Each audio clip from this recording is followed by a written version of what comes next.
যেখানে মাথা অবনত হয় শ্রদ্ধায়, সেখানে পা রাখে যদি জুতা পরা কেউ, তবে প্রশ্ন ওঠে শুধু আচরণ নয়, সমাজের মূল্যবোধ নিয়েও। ঠিক এমনই ঘটেছে গতকাল, যখন এনসিপি কর্মীদের একটি ভিডিও সামাজিক যোগাযোগ মাধ্যমে ছড়িয়ে পড়ে, যেখানে তাদের শহীদ মিনারে জুতা পায়ে উঠে দাঁড়াতে দেখা যায়। অনুষ্ঠানের শেষ ভাগে যখন বিদায়ী প্রস্তুতি, তখনই এমন দৃশ্য চোখে পড়ে সবার। হরহামেশাই বেদিতে উঠছে সবাই, তাও আবার জুতা পায়ে।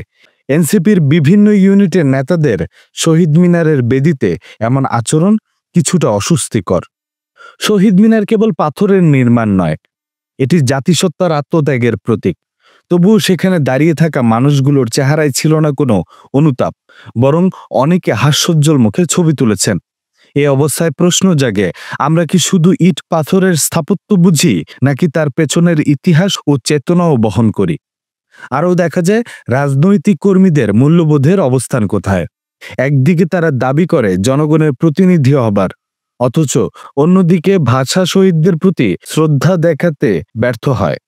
এমন আচরণ শুধু অশোভন নয়, সমাজে ভুল বার্তাও দেয়। যেখানে কর্তব্যবোধ আর শালীনতা অগ্রাহ্য হচ্ছে দম্ভ আর দখলের সংস্কৃতিতে।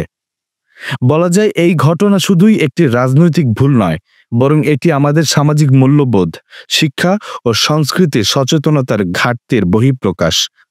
এটি আমাদের প্রশ্ন করতে বাধ্য করে, আমরা কি সত্যিই প্রস্তুত এমন একটা সমাজ গড়ে তুলতে, যেখানে সম্মান ও শ্রদ্ধা কেবল আনুষ্ঠানিকতা নয়, প্রতিটি আচরণে প্রতিফলিত হয়। রাকিব বিন কুদ্দুস, খবরওয়ালা, ঢাকা।